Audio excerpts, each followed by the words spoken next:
He divorced his boring wife for a promotion, unaware she secretly owns his company. The Wagyu beef had been cold for 2 hours. Outside the floor-to-ceiling windows, the San Francisco rain blurred the city lights, mirroring the storm brewing inside Sarah's chest. It was their 5th anniversary. At 11:15 p.m., the elevator doors finally slid open. Declan Reese walked in, smelling of rain and expensive women's perfume, specifically Baccarat Rouge 540, a scent Sarah knew well because she owned the company that manufactured the bass notes. He didn't apologize. He simply tossed a bright orange box onto the marble kitchen island. "Happy anniversary," Declan said, his voice devoid of warmth. He loosened his tie, refusing to meet her eyes. "I'm sorry I'm late. The meeting with the new creative director ran long." Sarah looked at the box. It was stamped with the Hermes logo. To an untrained eye, it was the holy grail of luxury. But Sarah wasn't untrained. She was the architect. Even from 3 feet away, she could see the stitching was machine-pressed, not hand-sewn. The shade of orange was a fraction too bright. It was a fake, a $200 knockoff given to the woman who secretly had a net worth higher than the GDP of a small country. "Thank you, Declan," Sarah said softly, her voice steady. "Look, Sarah," Declan sighed, pulling out his iPhone 15 Pro Max. The screen lit up with a notification from Vanessa. He quickly flipped it over. "We need to talk. This marriage, it's not working for my image. I'm on the verge of becoming a partner at the firm. I need someone who understands the hustle. Oh, not someone who stays home baking cookies." He gestured around the penthouse, which he believed he paid for, though Sarah had secretly funneled the funds through his accounts to boost his ego.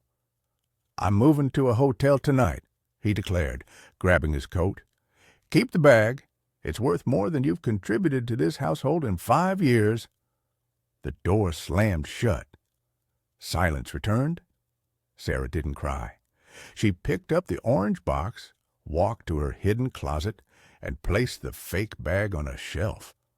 Right next to it sat a row of authentic Himalayan Birkins worth $300,000 each, collecting dust. "You want someone who understands the hustle, Declan?" she whispered to the empty room, her eyes shifting from soft to icy, sharp. "Careful what you wish for." The sterile beep of a GE healthcare heart monitor was the only sound piercing the chaos in Sarah's mind. Less than 6 hours after Declan walked out, she received the call. Leo, Declan's 6-year-old nephew and the only innocent soul in the Reese family, had collapsed. Sarah rushed into the VIP waiting area of the hospital, her hair damp from the relentless San Francisco rain. She spotted Margot Reese, Declan's mother, pacing the floor. Margot was wearing a vintage pink Chanel tweed suit that was at least 2 decades old, a desperate attempt to cling to her past life as a model. "Where is he?" Sarah asked, breathless. "Is Leo stable?" Margot spun around, her eyes narrowing with disdain. She didn't offer a hug or a tear. Instead, she blocked the path to the ICU doors like a gatekeeper. "You have some nerve showing up here," Margot spat, her voice dripping with venom. "You're bad luck, Sarah. Ever since Declan married you, this family has stagnated. And now my grandson is fighting for his life because of stress." "Stress? He has a congenital heart defect, Margot," Sarah countered, trying to step around her. "I need to see him. I'm the only one who knows how to calm him down." Margot shoved a manila envelope against Sarah's chest, forcing her back. "You aren't family anymore. Not really," Margot hissed. "Declan is with Vanessa now, and unlike you, Vanessa is useful. She just pulled strings to get a top specialist from Stanford to fly in. She's covering the surgery costs." Sarah froze. She had been anonymously paying for Leo's treatments for years through a shell corporation, but if she revealed that now, they would only fight her for the money. "Here's the deal," Margot said, tapping a manicured nail on the envelope. "Sign the divorce papers, right now, uncontested. If you sign, we accept Vanessa's help, and Leo gets his surgery. If you refuse, well, you're just the selfish woman standing in the way of a child's life." It was a despicable lie. Sarah knew Vanessa didn't care about the boy. This was a power play. But looking through the glass window, Sarah saw Leo's small, pale form hooked up to tubes. She couldn't risk a scene that might upset him. Sarah took the cheap hospital pen. Her hand didn't tremble. She signed Seraphina Cross with a flourish of dark ink.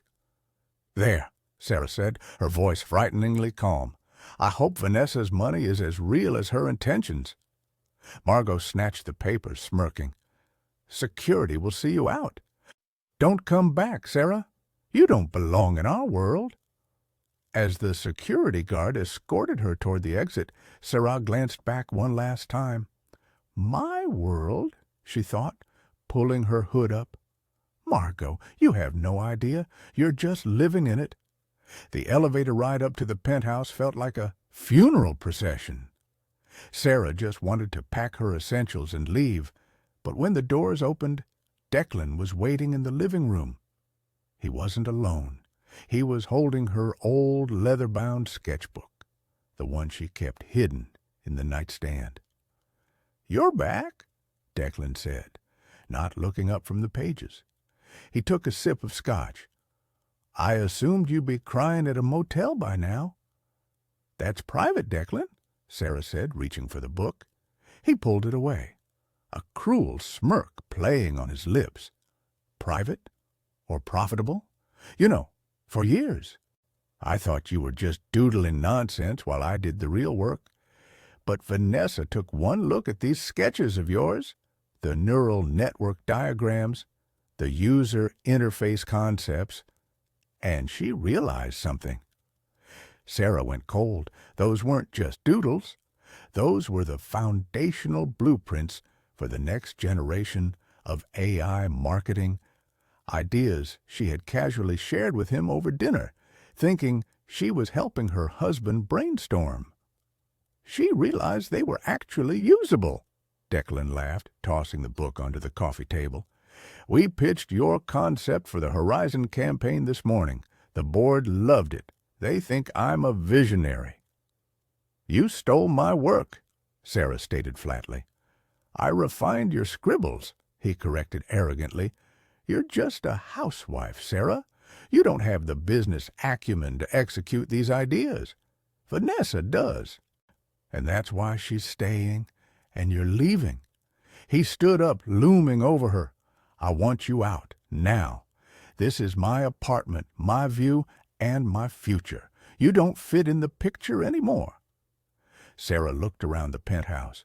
She remembered signing the deed through a blind trust so Declan wouldn't feel emasculated by her wealth.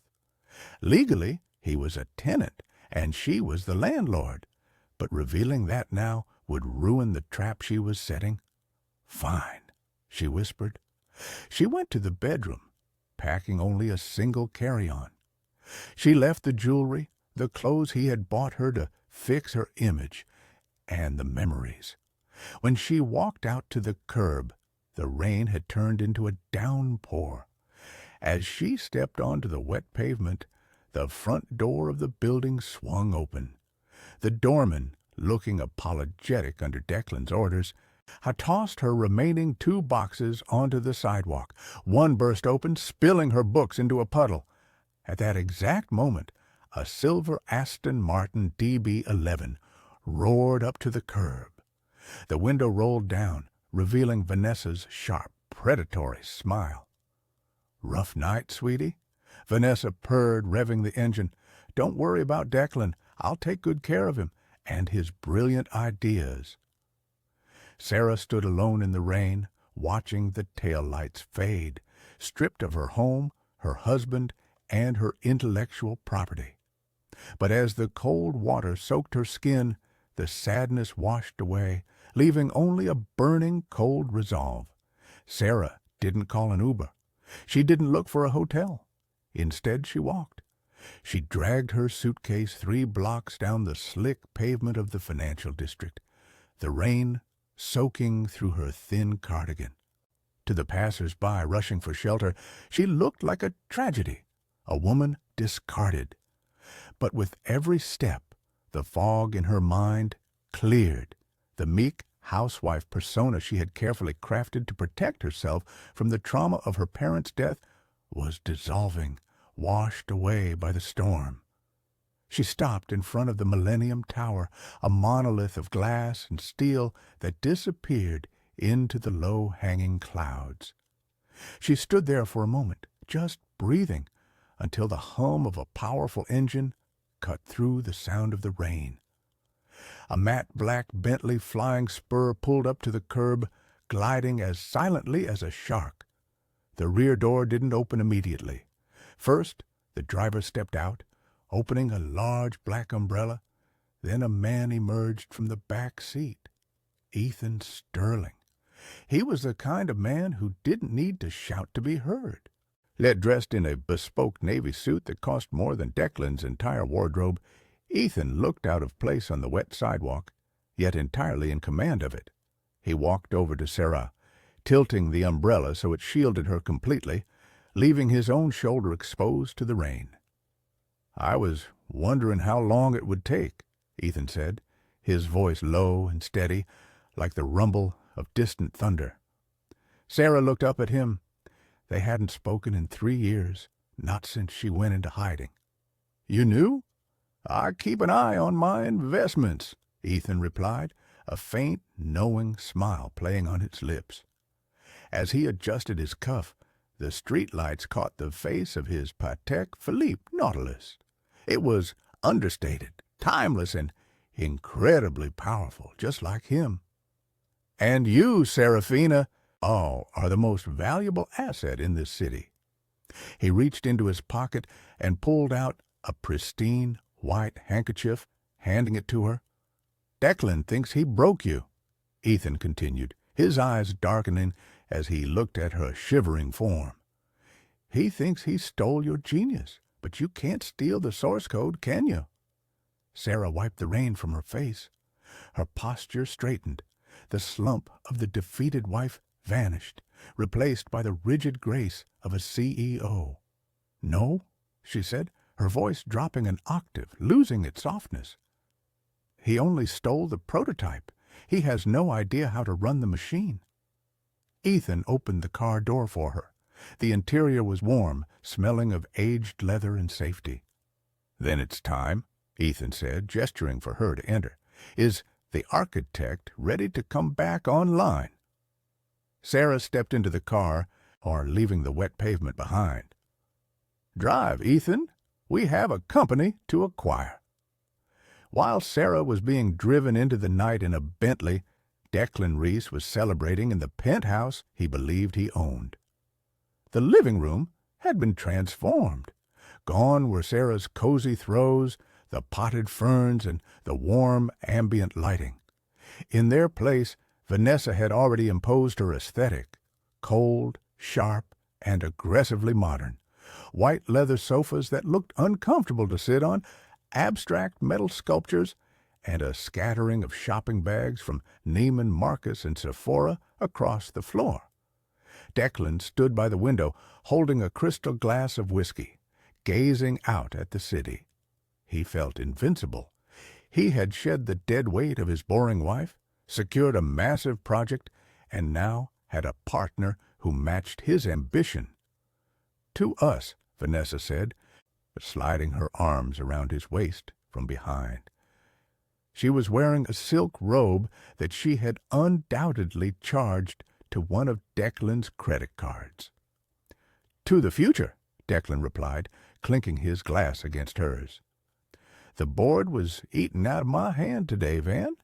They called the neural network concept revolutionary. Without Sarah holding me back, I'm finally going to run this industry." Vanessa smiled against his back, a smile that didn't reach her eyes. She walked over to the sound system and turned up the jazz music, drowning out the silence of the apartment. "You deserve it, baby," she cooed. "But running the industry takes capital. We need to secure that partnership with Aura Systems if we want to scale up before the Global Tech Summit." Declan frowned slightly. Aura Systems? That mysterious AI giant? They're impossible to get a meeting with. Their CEO hasn't been seen in public for years. "Leave that to me," Vanessa said, walking over to her purse. She pulled out her phone, checking a message.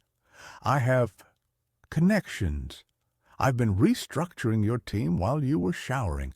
I fired those 2 junior designers who were loyal to Sarah. We need people who are hungry." Declan felt a flicker of unease at how quickly she was moving, but he brushed it off. Vanessa was a shark. That's what he needed. Later that night, as Declan slept deeply, exhausted from his own ego, Vanessa slipped out of bed. She went to the balcony, lighting a slim cigarette. She dialed a number on her encrypted phone. "The fish is on the hook," she whispered into the cool night air. "He thinks he's a genius because of those sketches. Oh, but he doesn't understand the back-end code. Once he crashes and burns at the summit, his shares will plummet. Be ready to buy him out for pennies." She exhaled a plume of smoke, looking at the city lights. She thought she was the predator in this scenario. She had no idea she was just swimming in a tank owned by someone else.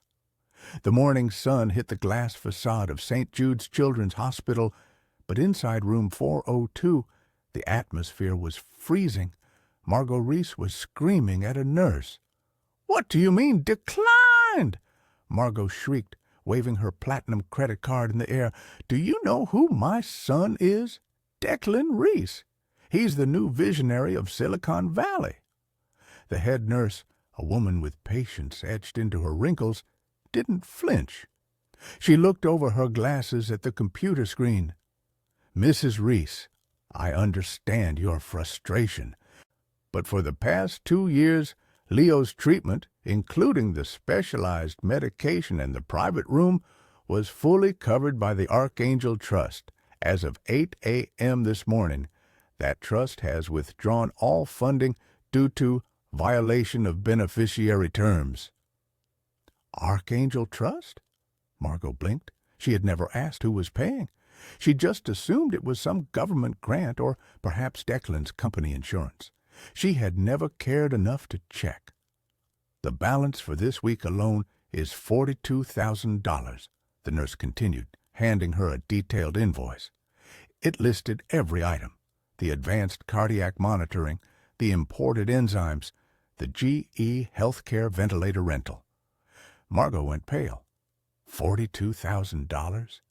That was more than the limit on her card. "Call Declan," she barked at her daughter, Leo's mother, who was sobbing in the corner. An hour later, Declan and Vanessa stormed into the hospital. Declan looked annoyed to be pulled away from work. Vanessa looked bored. "Just pay it, Declan," Margot demanded. "That useless ex-wife of yours probably cursed us." Declan pulled out his corporate Amex black card. He handed it to the receptionist with a flourish, trying to impress the staff.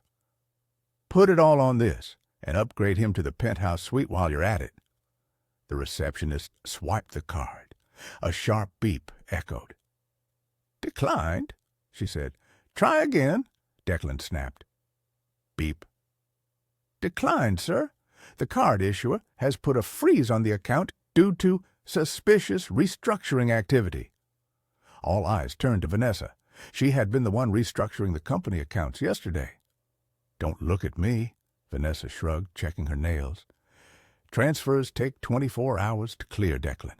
Besides, $40,000 is a lot for palliative care. Maybe we should move him to a public ward. It's more economical." From the hospital bed, little Leo watched them. He saw his grandmother worrying about money, his uncle worrying about his image, and his uncle's new girlfriend worrying about the bottom line. He realized, with the crushing clarity of a sick child, that the only person who had ever just held his hand and read him stories was gone. "Where is Auntie Sarah?" Leo whispered, his voice weak. "She's gone, Leo," Declan said sharply, pocketing his useless card, "and she's not coming back." The headquarters of Aura Systems wasn't a building. It was a fortress of glass and greenery nestled in the Palo Alto hills. It was rumored to be the most technologically advanced workspace on Earth. Declan Reese adjusted his tie in the reflection of the glass doors. He was nervous, though he wouldn't admit it. Vanessa had miraculously secured him a pitch meeting for funding, claiming her connections had come through. This was his chance to get the capital needed to cover his debts and Leo's medical bills. "Just stick to the script," Vanessa whispered, brushing lint off his shoulder. "Use the buzzwords from Sarah's notebook. They'll eat it up." Declan walked into the conference room. It was stark white, empty except for a single chair in the center and a massive screen on the wall. There were no people, no coffee, no handshakes. "Welcome, Mr. Reese." A disembodied, melodic voice filled the room. "Please, sit." I was expecting to meet the board," Declan stammered, sitting down. "The board reviews data." "I collect it," the voice replied. "I am ARIA, the proprietary AI of Aura Systems. Please present your core algorithm for the neural marketing project." Declan cleared his throat. He launched into his rehearsed speech using the flowery language of a salesman. He talked about synergy, paradigm shifts, and emotional resonance. "Insufficient," ARIA interrupted. The screen flashed red. "I am not asking for the marketing copy. I am asking for the technical architecture. How does your model handle the latency between user intent and ad delivery? What is the specific decay rate of your predictive tokens?" Declan froze. He had seen those terms in Sarah's notebook, scribbled in the margins next to complex equations, but he had ignored them, thinking they were just math gibberish. "Oh, well," Declan sweated, loosening his collar. "It's proprietary. We use a dynamic cloud-based flux." "Dynamic flux is not a mathematical term, Mr. Reese," the AI stated coldly. "Analysis indicates a 98% probability that you do not understand the underlying logic of the project you claim to have created." "Now listen here." Declan stood up, his ego bruised. "I am the visionary behind this. My team handles the code." "A visionary who cannot explain his vision is merely a dreamer," ARIA countered, "or a thief." The screen went black. The door hissed open. "Interview terminated," the voice said. "Funding denied. Please exit the premises." Declan stormed out, his face burning with humiliation. He didn't see the tiny camera lens in the corner of the room, broadcasting the entire feed to a secure office on the top floor. There, Sarah watched the screen, just sipping a cup of herbal tea. Beside her, Ethan chuckled. "He lasted 3 minutes," Ethan noted, checking his watch. "A new record for incompetence." "He's desperate now," Sarah said, her eyes fixed on Declan's retreating figure. "Desperate men make mistakes. Let's see what he breaks next." Desperate to save face after the disastrous AI interview, Declan convinced Vanessa they needed to be seen at the right places. "Networking is key," he insisted. "If we look like money, money will come." They secured tickets to the most exclusive event of the season, the Modern Art Charity Auction at the SFMOMA, San Francisco Museum of Modern Art.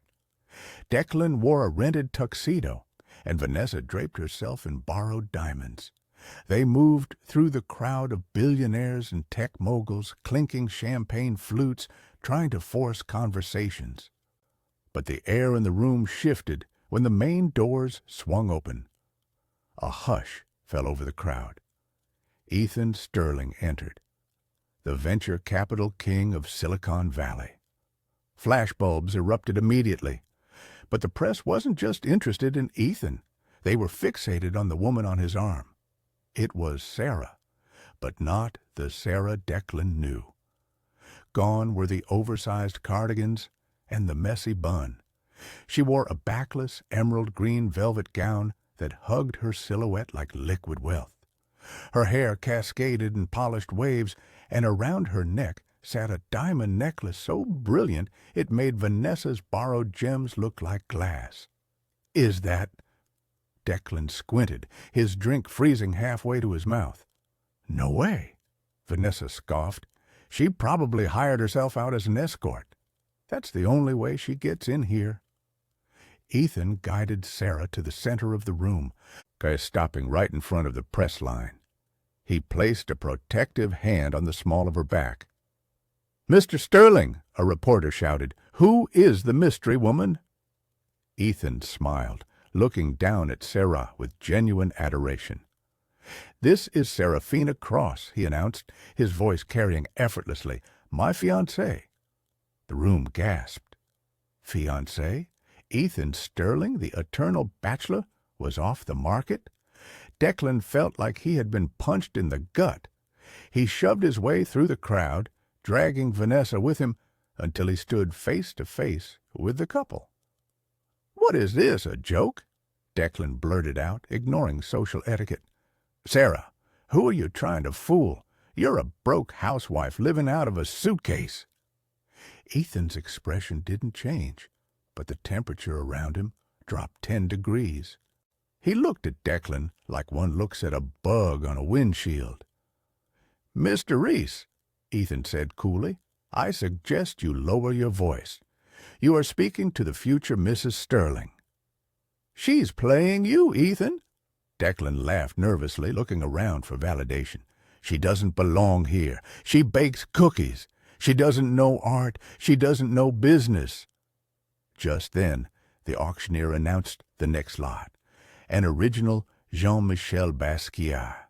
Starting bid, $15 million. Sarah stepped forward, ignoring Declan completely. She raised her paddle number 001. "$20 million, she said, her voice clear and commanding. The room went silent. The auctioneer slammed the gavel. "Sold to the lady in emerald." Sarah turned to Declan, a faint, pitying smile on her lips. "I don't just bake cookies, Declan. I bake investments. And unlike your projects, mine actually rise."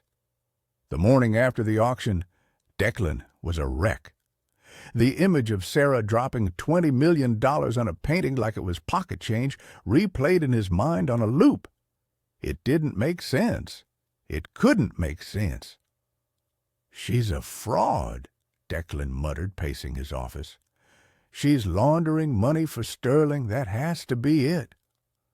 He picked up the phone and dialed a private investigator he had used before for corporate espionage, a shady character named Miller, who operated out of a basement in Oakland.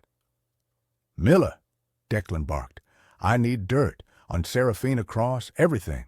Bank accounts, hidden lovers, criminal records. I want to know who she really is." "Consider it done, Mr. Reese," Miller replied. "Give me 24 hours." Declan hung up, feeling a surge of vindictive hope. If he could prove Sarah was a fake, he could humiliate Ethan Sterling and perhaps even blackmail Sarah into giving him a cut of whatever scam she was running.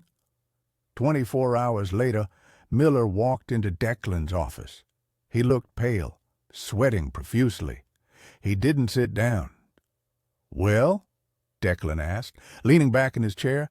"What did you find? Is she an ex-stripper? A con artist?" Miller threw a thin file onto the desk. It contained a single sheet of paper. "Nothing?" Miller said, his voice trembling. "What do you mean, nothing?" Declan grabbed the paper. It was blank, except for a government seal and the word redacted stamped across the top.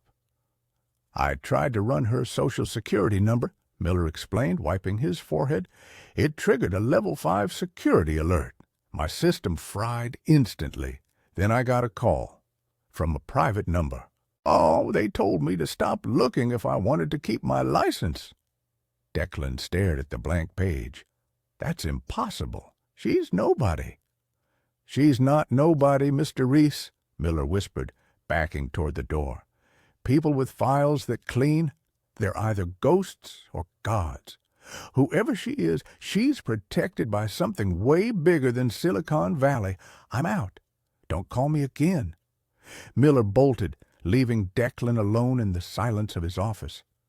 Just then, his computer screen flickered. A notification popped up from his company's internal server. Unauthorized access detected. But it wasn't a hacker stealing data. It was a message. Stop looking for what isn't lost, Declan. Focus on what you're about to lose. The message vanished in seconds. Declan sat frozen, the blank file staring up at him. For the first time, he realized he wasn't fighting an ex-wife. He was fighting an entity he couldn't even comprehend. While Declan was drowning in paranoia, Sarah was in the library of Ethan's estate, surrounded by screens displaying global stock trends. But her mind wasn't on the market. It was on a small vibrating phone she kept in a locked drawer, a burner phone only one person had the number for. It buzzed. Sarah answered immediately. "Leo? Auntie Sarah?" The voice was tiny, breathless, and terrified. "Are you there?" "I'm here, sweetie. I'm always here," Sarah said, her voice softening instantly. "Are you okay? Is the nurse treating you well?" I'm scared," Leo whispered.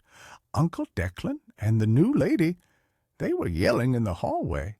The lady said the surgery costs too much money. She said, maybe it's better if nature takes its course." Sarah's grip on the phone tightened until her knuckles turned white. The rage that flared in her chest was hotter than any fire. Nature takes its course? Vanessa was talking about a 6-year-old boy like he was a bad investment to be liquidated. "Listen to me, Leo," Sarah said, forcing her voice to remain calm and steady. "Do you trust me?" "Yes," the boy sniffled. "Pack your backpack. Just your favorite toy and your inhaler. Tonight, a doctor's going to come to your room. His name is Dr. Eris. He's a friend of mine." "Is he going to hurt me?" "No, baby. He's going to take you on a little trip to a place where the doctors are nice and the machines don't beep so loud. But you have to be brave. Can you be brave for Auntie Sarah?" "I can be brave," Leo whispered. "Good boy. I love you." "Leo!" "I love you too, Auntie." The line went dead. Sarah put the phone down and looked up. Ethan was standing in the doorway, leaning against the frame. He had heard everything. "The jet is fueled," Ethan said simply.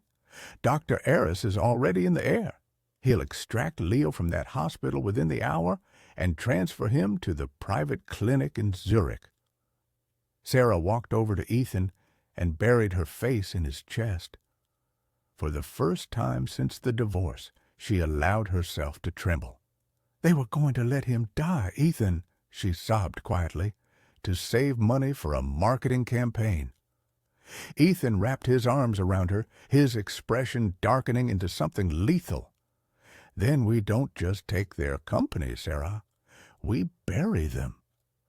2 days before the Global Tech Summit, the atmosphere in Declan's office was toxic. The neural marketing project, the one built entirely on Sarah's stolen sketches, was due for its final stress test. "Run it again!" Declan shouted at his lead engineer, a young man sweating through his hoodie. "I'm trying, Mr. Reese," the engineer stammered, typing furiously on his MacBook Pro, "but the core logic is incomplete. The interface looks great, but the back end keeps crashing when the data load exceeds 50%. On the giant wall monitor, a sleek dashboard flickered. It was beautiful, exactly what Sarah had drawn.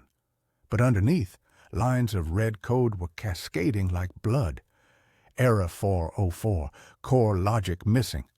Fatal exception, algorithm unstable. What do you mean incomplete?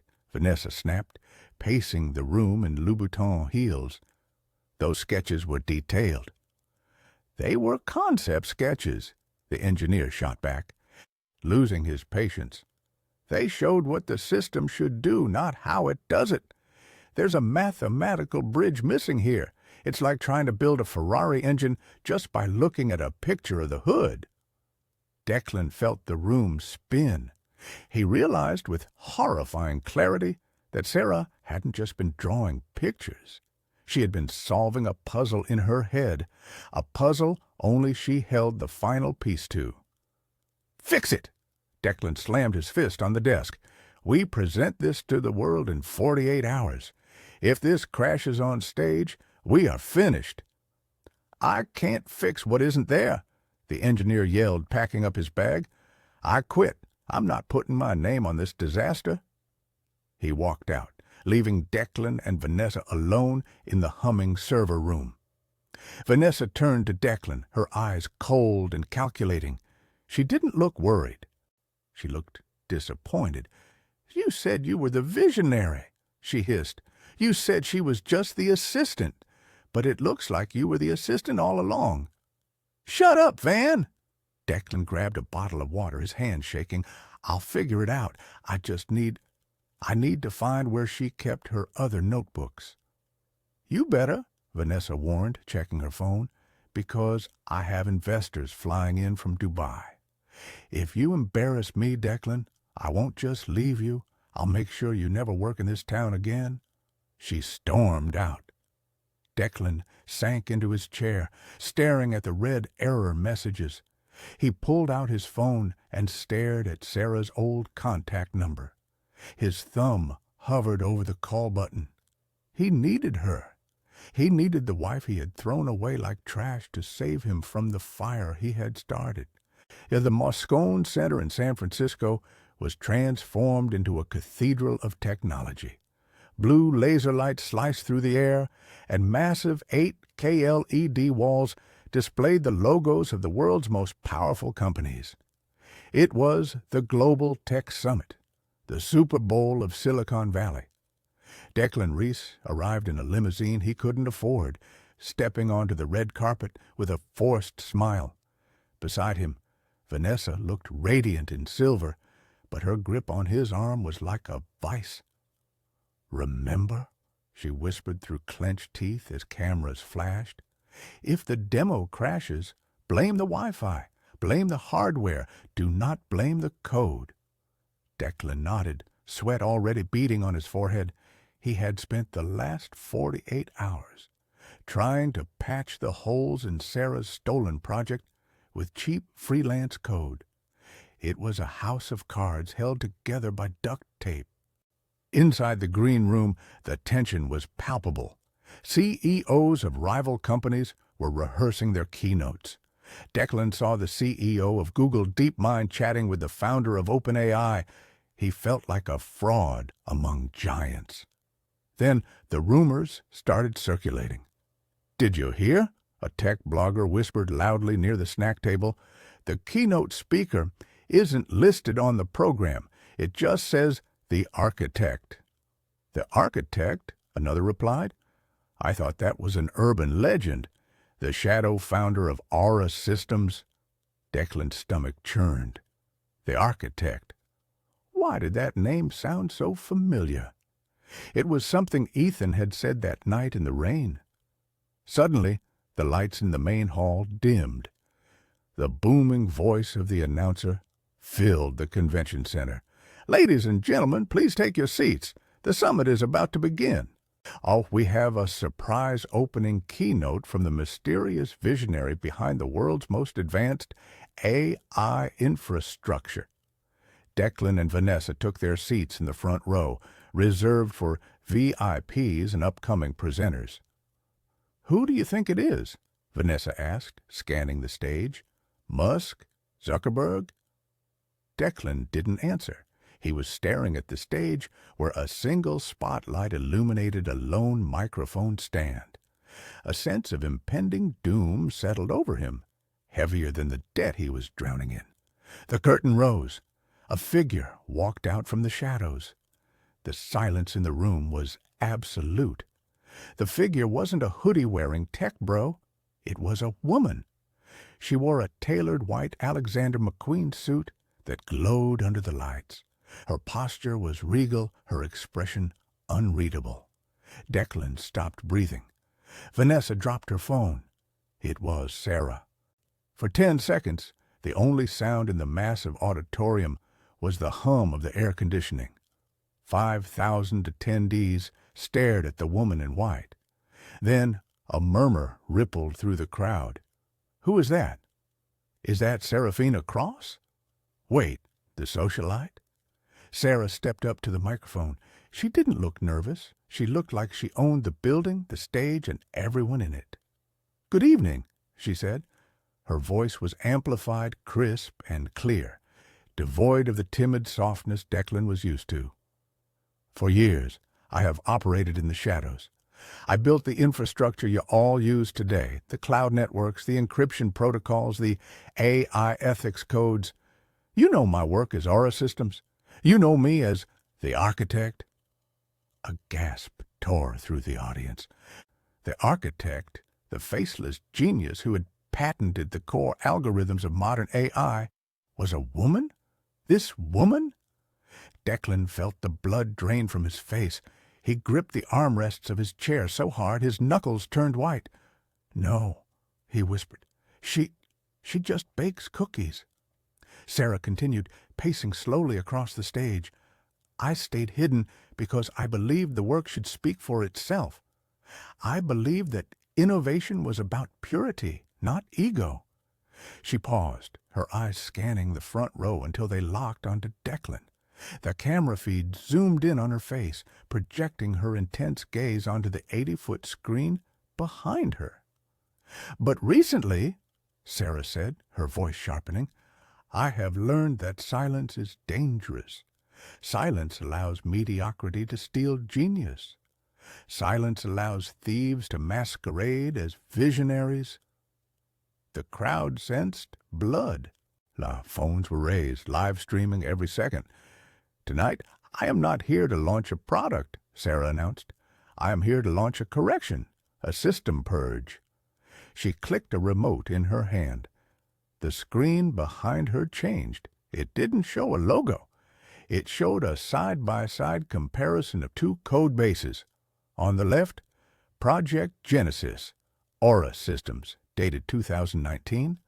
On the right, Neural Marketing, Reese Agency, dated 2023. "Let's talk about intellectual property theft," Sarah said, pointing at the screen. "And let's talk about why copying a drawing isn't the same as understanding the math." Vanessa gasped, covering her mouth. Declan wanted to sink into the floor. He realized with horror that his presentation, the one he was supposed to give in 20 minutes, was already up on the screen, and Sarah was dissecting it alive.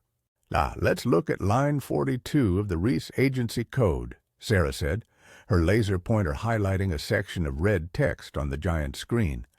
"This function calls for a predictive token decay. It's a sophisticated concept, but if you look closely at the implementation on the right—" She zoomed in. The crowd laughed. The code on the right, Declan's code, didn't contain a mathematical formula. It contained a hard-coded comment that read, *//to-do, : figure out what this does later. Just make it look cool for the demo. Asterisk laughter erupted in the hall. It started as a ripple and grew into a roar. Tech CEOs were pointing and chuckling. Journalists were typing furiously. "The author of this code," Sarah continued, her voice dripping with professional disdain, didn't just copy the syntax. Oh, he copied the shape of the code without understanding the function. It's like building a plane out of cardboard and expecting it to fly because it has wings. She turned back to the audience. This is what happens when you steal from the architect. You get the shell, but you don't get the soul.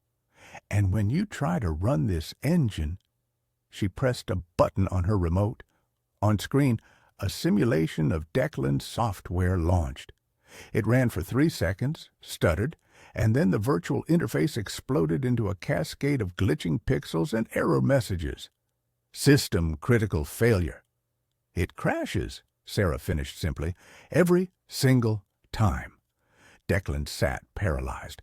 His career was evaporating in real time. He felt the eyes of every potential investor burning into the back of his neck. Vanessa, sitting beside him, didn't offer comfort. She was furiously texting on her phone, distancing herself from him before the debris even hit the ground. "But here is the real tragedy," Sarah said, her tone shifting from mockery to solemnity. "This stolen project wasn't just about ego. It was funded by money meant for charity, money that was supposed to save a life." The room went quiet again. "I am announcing today that Aura Systems is reclaiming all intellectual property rights related to this stolen code," Sarah declared. "Furthermore, we are initiating a lawsuit against the Reese Agency for corporate espionage and fraud." She looked directly at Declan, her eyes cold as ice. "Mr. Reese," she said into the microphone, addressing him directly in front of the world. "You wanted the spotlight? You have it. I now explain to your investors why you sold them a cardboard airplane." The applause for Sarah was deafening as she walked off stage, but for Declan, the nightmare was just beginning. Security guards were already moving toward his row, likely to escort him out or serve him papers. But before they could reach him, Vanessa stood up. She grabbed a microphone from a stunned floor runner. "Wait!" she shouted, her voice shrill but commanding enough to pause the commotion. "I have a statement." Declan looked up at her, confused hope flickering in his eyes. Was she going to defend him? Was she going to claim they were partners and fight this together? Vanessa turned to the cameras, smoothing her silver dress. She looked directly into the lens, ignoring Declan entirely. "The Vale Investment Group," Vanessa announced loudly, "was unaware of the fraudulent nature of Mr. Reese's work. We were misled, just like the rest of you." Declan's jaw dropped. "Van, what are you doing?" "In light of these revelations," Vanessa continued, her voice steady and ruthless, "I am exercising the emergency clause in our partnership agreement. As a majority stakeholder, I am removing Declan Reese from his position as CEO, effective immediately. I am also announcing that our firm will be cooperating fully with Aura Systems to rectify this unfortunate situation." "You can't do that," Declan screamed, scrambling to his feet. "You knew. You helped me structure the pitch. You pushed for the launch." "I pushed for a product, Declan," Vanessa sneered, turning to him with a look of pure disgust. "Not a felony. You lied to me, too. You told me you were a genius. Turns out you were just a parasite." She signaled to the security guards. "Please remove this trespasser from my company's seating area." Declan stood there, betrayed by the woman he had destroyed his marriage for. The woman who had whispered promises of power in his ear was now the one holding the knife in his back.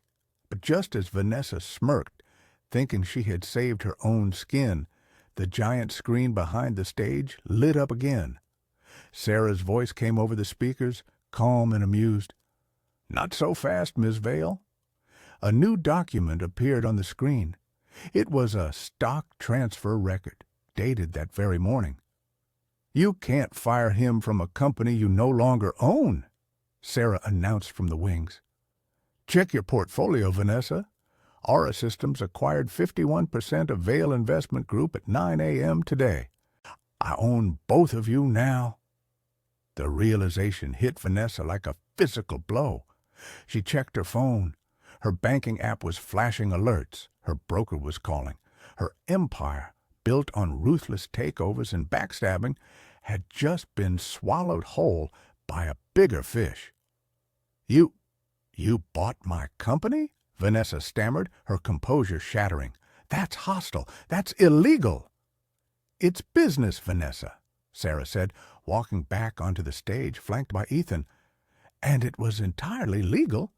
You were so busy trying to steal Declan's worthless scraps that you didn't notice your own stock price dipping this morning. I bought the dip." Ethan stepped forward, handing a tablet to a nearby police officer who had just arrived at the scene. "Officer," Ethan said, "this tablet contains evidence of embezzlement, falsified investor reports, and fraud committed by both Ms. Vail and Mr. Reese. We have the paper trail." Security surrounded the pair. The flashing cameras that Declan had craved so desperately were now documenting his arrest. "Please, wait!" Declan cried as handcuffs clicked around his wrists. Sarah, please! Tell them it was a misunderstanding. I'm your husband."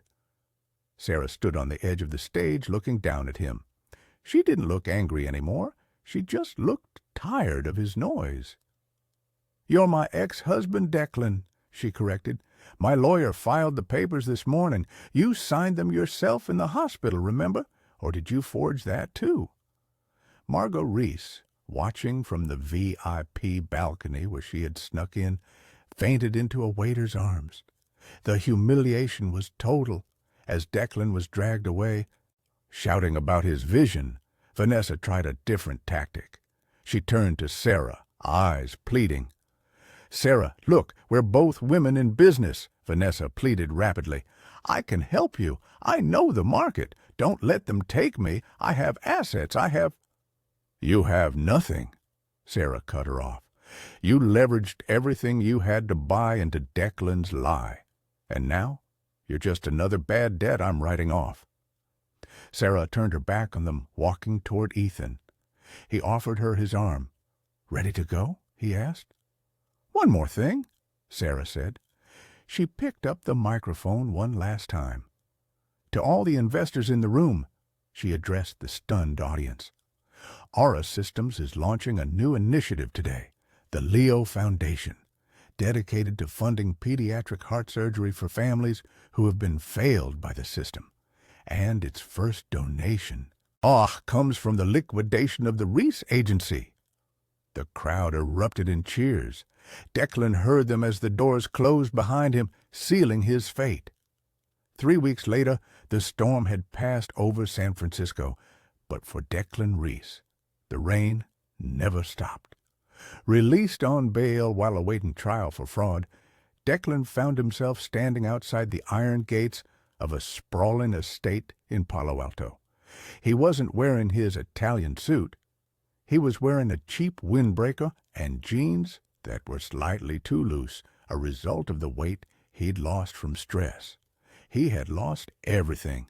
The penthouse was seized. His bank accounts were frozen. Even his mother, Margot, had moved into a small rental in Oakland, refusing to speak to him. He pressed the intercom button. His hand shook. "Please," he whispered into the speaker.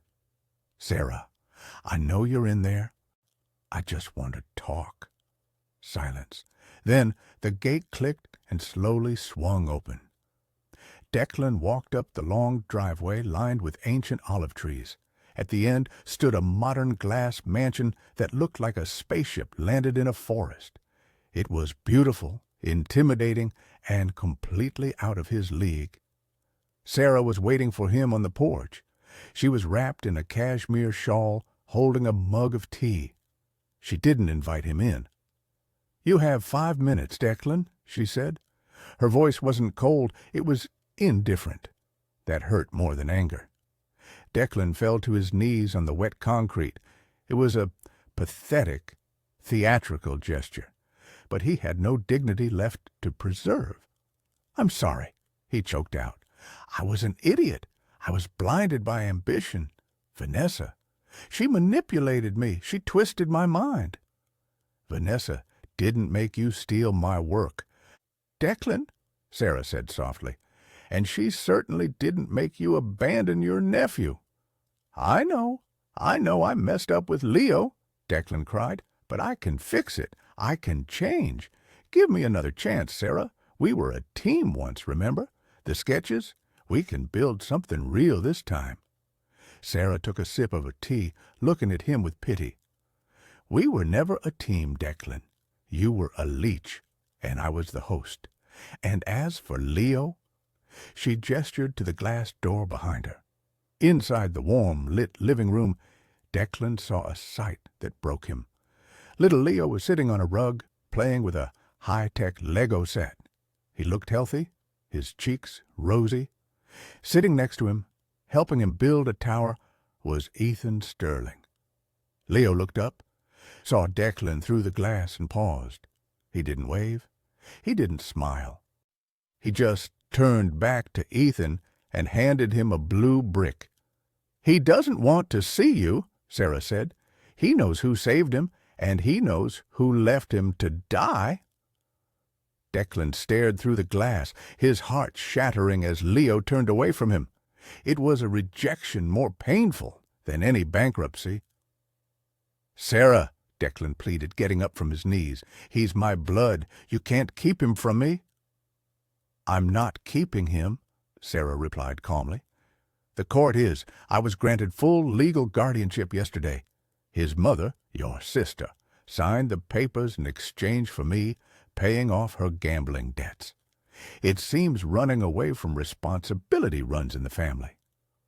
Declan lunged forward, grabbing the railing of the porch. "You planned this. You planned everything. You set me up to fail."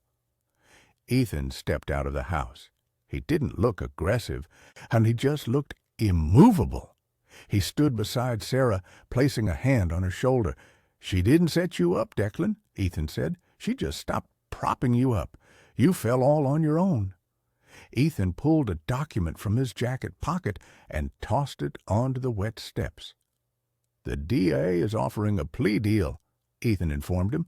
5 years probation, restitution of all stolen funds, and a permanent ban from serving as an officer of any public company. Or you can go to trial and face 20 years for fraud. Your choice." Declan looked at the paper. It was his death sentence in the business world. He would be nothing, a nobody. "Why?" Declan whispered, looking at Sarah. "Why destroy me completely?" "Because you didn't just hurt me," Sarah said, her eyes flashing. "You hurt a child to buy a handbag for your mistress. That kind of rot doesn't get a second chance." She turned to go back inside. "Goodbye, Declan. The security team will escort you off the property. If you return, you'll be trespassing." Declan watched the heavy glass door slide shut. He saw Ethan wrap an arm around Sarah's waist. He saw Leo laugh at something Ethan said. It was the picture of the family he could have had, the life he could have lived, if he hadn't been so obsessed with the illusion of success. 2 large security guards appeared from the shadows. "This way, sir," one said, pointing to the gate. Declan turned and walked back into the rain. He had no car waiting, no home to go to, just a long, cold walk back to a reality he had created for himself. 6 months later. The morning fog rolled over the Golden Gate Bridge, chilling the bones of the early risers. On a quiet street in the Mission District, an Amazon delivery truck pulled up to the curb. The driver hopped out, scanning a package. He wore a uniform that was slightly too tight and a cap pulled low over his eyes. He looked tired, aged beyond his years. It was Declan Reese. He walked up to the porch of a trendy townhouse, placing the box down. As he turned to leave, the door opened. A woman stepped out, holding a coffee. It was a former colleague from his old agency, one of the junior designers he had fired to please Vanessa. She looked at him, squinting. "Declan?" Declan froze. He pulled his cap down further. "Just the delivery guy, ma'am." "Oh, my God, it is you," she said, not with malice, but with a stinging pity. "I heard about the plea deal, delivering packages now." "It pays the restitution," Declan muttered. Oh, shame, burning his neck. He hurried back to the truck, avoiding her gaze. As he drove away, he passed a newsstand. The cover of Forbes magazine featured a striking photo of Serafina Cross. The headline read, "The Architect of the Future, How Sarah Cross is Rewriting the Rules of AI and Philanthropy." Declan gripped the steering wheel until his knuckles turned white. He had held that woman in his arms every night for 5 years, and he had never seen her worth. Now the whole world saw it, and he was just a footnote in her biography. Meanwhile, across town, in a cramped, dimly lit apartment, Vanessa Vale was packing her bags. She had been blacklisted from every financial institution in the U.S. Her only option was to move to a non-extradition country in Southeast Asia to avoid impending lawsuits. As she looked at her reflection in a cracked mirror, the designer clothes were sold. The jewelry was pawned. She looked haggard. "I should have known," she whispered to herself. "Never bet against the quiet ones." Her phone buzzed. It was a notification from a news app. Breaking: Ethan Sterling and Serafina Cross announce private wedding in Napa Valley. Sources say the Leo Foundation just received a $100 million endowment. Vanessa threw the phone across the room. It smashed against the wall, just like her ambitions. The sun dipped below the rolling hills of Napa Valley, bathing the vineyard in a golden glow. It was a stark contrast to the cold, gray rain of San Francisco, where this journey began. There were no cameras here, no press, no shareholders, just 50 of the people who actually mattered. Sarah stood under an arch of white roses, the breeze catching the delicate lace of her custom gown. She looked out at the guests and saw faces that smiled with genuine warmth. In the front row, sitting in a small tuxedo, was Leo. He wasn't hooked up to machines. He was holding a small velvet pillow, bouncing slightly on his heels with the energy of a healthy 6-year-old. Ethan stood before her, holding her hands. He didn't look like the titan of industry today. He just looked like a man who had found his home. "Do you have the rings?" the officiant asked. Leo ran up, grinning, toothy and wide. "I got 'em! I got 'em!" Sarah knelt down to take the ring from him. She smoothed his hair, remembering the terrifying silence of that hospital room. "Thank you, Leo," she whispered. "You look very handsome." "You look like a princess, Auntie Sarah," he whispered back. Ethan took the ring, a rare, deep blue diamond that matched the clarity of Sarah's mind. He slid it onto her finger. It wasn't just jewelry. It was a promise of a partnership of equals. "Sarah," Ethan said, his voice thick with emotion, "you spent years building the world's intelligence. I promise to spend the rest of mine protecting your heart." "And I promise," Sarah replied, a tear tracing a path down her cheek, "to never hide my true self again." They kissed as the sun finally set, sealing a bond built on truth, not transaction. Later, during the reception, Sarah stepped away to the edge of the terrace. She held a glass of Opus 1 vintage, looking out at the stars. She thought about the fake Hermes bag collecting dust in a storage locker. She thought about Declan delivering packages in the cold. She thought about the fear that had once paralyzed her. Ethan walked up behind her, wrapping his arms around her waist. "What are you thinking about, Mrs. Sterling?" Sarah leaned back into him, feeling the solid warmth of his chest. She took a deep breath of the fresh, clean air. "I was thinking about value," she said softly. "I used to think value was what you could prove to others, but it's not." "What is it?" Ethan asked. Sarah looked over at Leo, who was chasing fireflies on the lawn, laughing freely. "Value is knowing what to keep," she smiled, clinking her glass against his, "and knowing what to let go. So, the story has finally closed. My wonderful friends, are you still here at this hour? If you are truly here, then something in Seraphina's journey has deeply touched your heart. And we watched Declan chase the appearance of value, the noise, the fake luxury, and the hollow validation. He forgot that a golden cage is still a cage. In contrast, Sarah teaches us a profound lesson about quiet power. As the Stoic philosopher Marcus Aurelius once wrote, "The best revenge is to be unlike him who performed the injury." Sarah didn't destroy Declan by becoming petty or cruel. She defeated him simply by being excellent, by being true, and by refusing to let his darkness dim her light. She reminds us that your worth is not determined by who sees you, but by what you hold inside. In a world constantly trying to sell you a counterfeit life, have the courage to be the authentic masterpiece. If this story resonated with you, please hit that like button and share it with someone who needs a reminder of their own worth today. Don't forget to subscribe to join our family for more stories of justice and redemption. Until next time, stay true.